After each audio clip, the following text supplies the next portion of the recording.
इसका first question हम इसमें देख लेते हैं क्या है, उसका आंसर क्या होगा।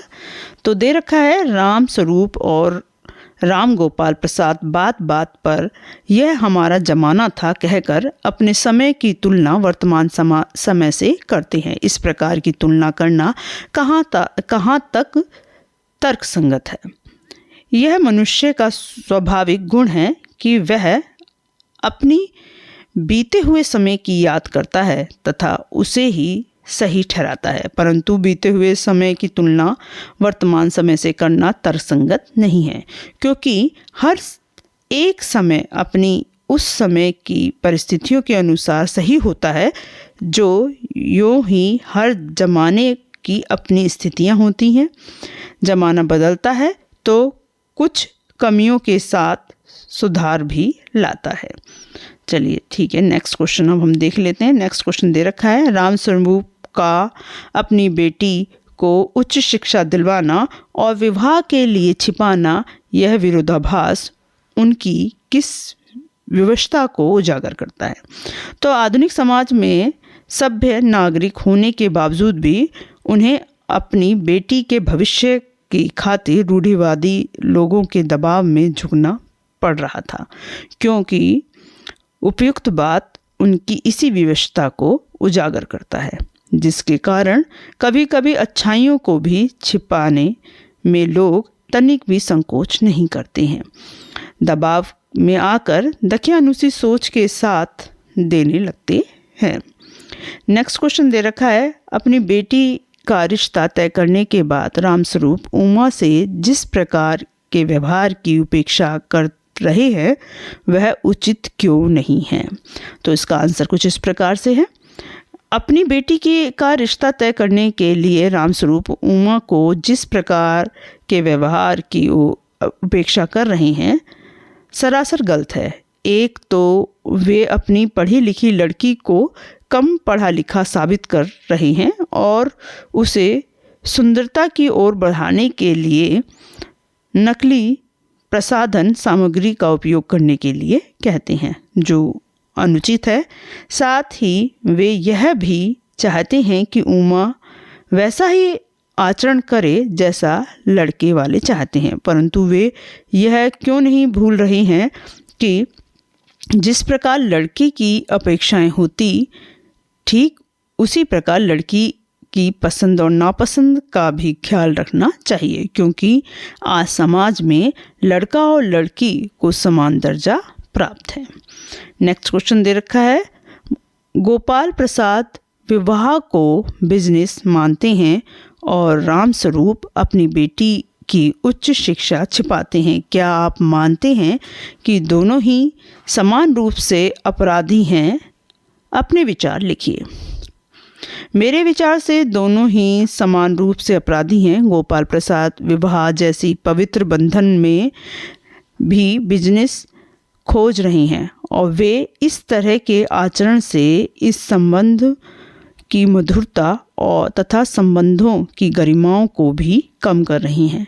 रामस्वरूप जहां आधुनिक सोच वाले व्यक्ति होने के बावजूद भी कायरता का परिचय दे रही हैं। वे चाहते तो अपनी बेटी के साथ मजबूती से खड़े होते और एक स्वाभिमानी वर की तलाश करते, न कि मजबूरी में आकर परिस्थितियों से समझौता करते। नेक्स्ट क्वेश्चन दे रखा है आपके लाडले बेटे की रीढ़ की हड्डी भी है या नहीं? उमा इस कथन के माध्यम से शंकर की किन कमियों की ओर संकेत करना चाहती है? उपयुक्त कथन के माध्यम से उमा शंकर के निम्न कमियों की ओर संकेत या ध्यान दिलाना चाहती है कि शंकर का चरित्र अच्छा नहीं है।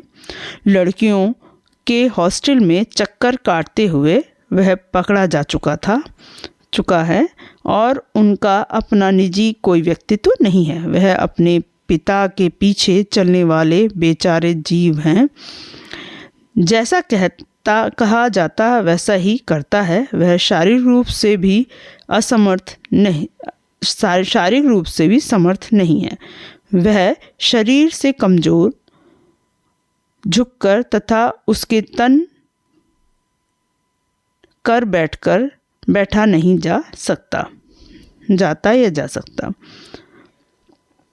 शंकर जैसे लड़के या उमा जैसी लड़की समाज को कैसे व्यक्तित्व की जरूरत है, तर्क सहित उत्तर दीजिए। समाज में आज उमा जैसे व्यक्तित्व स्पष्टवादी तथा उच्च चरित्र वाली लड़की की ही आवश्यकता है। ऐसी लड़कियां ही गोपाल प्रसाद जैसे दोहरी मानसिकता रखने वाले लालची और ढोंगी लोगों को सबक सिखा सकती हैं। ऐसी लड़कियां से ही समाज और देश प्रगति कर पाएगा, जो आत्मविश्वास से भरी तथा निडर हों।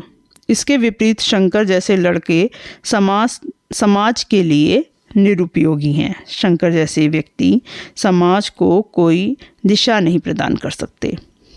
नेक्स्ट दे रखा है, रीढ़ की हड्डी शीर्षक की सार्थकता स्पष्ट कीजिए। जिस प्रकार आंसर इसमें है, जिस प्रकार मानव में रीढ़ की हड्डी महत्वपूर्ण मानी जाती है, ठीक उसी प्रकार व्यवहारिक रिश्ते में लड़कों तथा लड़की रीढ़ की हड्डी के समान होते हैं। उनके स्वस्थ रिश्ते और पारिवारिक शांति, अपनापन और समृद्धि कारण बनते हैं।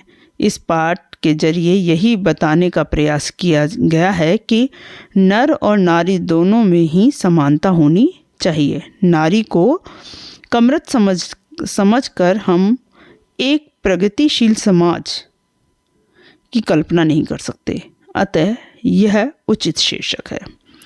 नेक्स्ट दे रखा है क्वेश्चन, कथा वस्तु के आधार पर आप किसे एकाकी का मुख्य पात्र मानते हैं और क्यों? इस कहानी में कई पात्र हैं, परंतु सबसे सशक्त पात्र बनकर जो उभरता है वह है उमा। यानी हमने क्वेश्चन में दे रखा है वह उमा ही है। उमा की उपस्थिति भले थोड़े समय के लिए ही थी, परंतु उनके विचारों से प्रभावित हुए बिना हम नहीं रह पाए।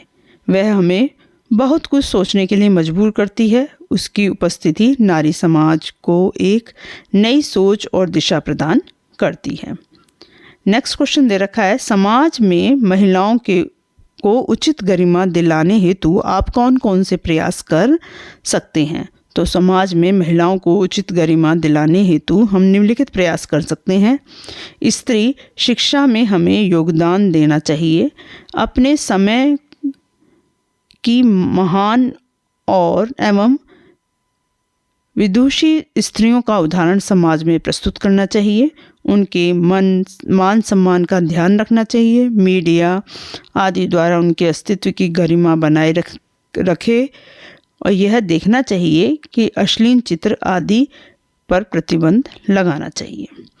लड़के और लड़कियों को समान अधिकार मिलने चाहिए। हमें महिलाओं को हीन दृष्टि से नहीं देखना चाहिए।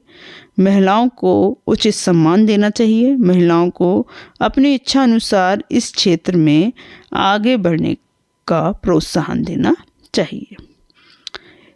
इस एकाकी का क्या उद्देश्य है, लिखिए। तो रीढ़ की हड्डी एक उद्देश्यपूर्ण एकाकी है। इस एकाकी के उद्देश्य निम्नलिखित हैं।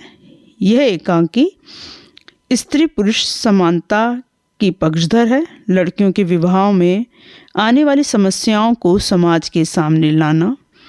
लड़कियों और बेटियों के विवाह के समय माता पिता की परेशानियों को उजागर करना। स्त्री शिक्षा के प्रति दोहरी मानसिकता रखने वालों को बेनकाब करना और स्त्री को भी अपने विचार व्यक्त करने की आज़ादी देना। नेक्स्ट क्वेश्चन है, एकाकी के आधार पर रामस्वरूप और गोपाल प्रसाद के चारित्रिक विशेषताएं बताइए। तो रामस्वरूप आधुनिक और प्रगतिशील विचारधाराओं से संपन्न परंतु एक मजबूर पिता हैं। वे एक तरफ तो स्त्री शिक्षा के समर्थक हैं, परंतु बेटी के विवाह के समय यही शिक्षा वे छिपाने का प्रयास करती हैं, जिससे उनकी विवशता तथा कायरता झलकती है। और गोपाल प्रसाद निहायती चालाक, बड़बोले, लालची और पढ़े लिखे होने के बावजूद स्त्री पुरुष की समानता में अविश्वास रखने वाले व्यक्ति के रूप में उभरे हैं। इसी कारण वे अपने मेडिकल में पढ़ने वाले बेटे का विवाह कम पढ़ी लिखी लड़की से करवाना चाहते हैं। वे विवाह जैसे पवित्र रिश्ते को भी बिजनेस मानते हैं। इससे उनका लालची स्वभाव पता चलता है। इस प्रकार से आपका ये चैप्टर कंप्लीट हो गया। और नेक्स्ट चैप्टर हमारा जो होगा वो है मेरे बचपन के दिन। उम्मीद करती हूँ कि आपको क्वेश्चन आंसर समझ में आ गए होंगे। आगे जो चैप्टर हम नेक्स्ट वीडियो में लेके आएंगे उसके लिए मेरे चैनल को सब्सक्राइब कर लें। आज के लिए बस इतना ही। धन्यवाद।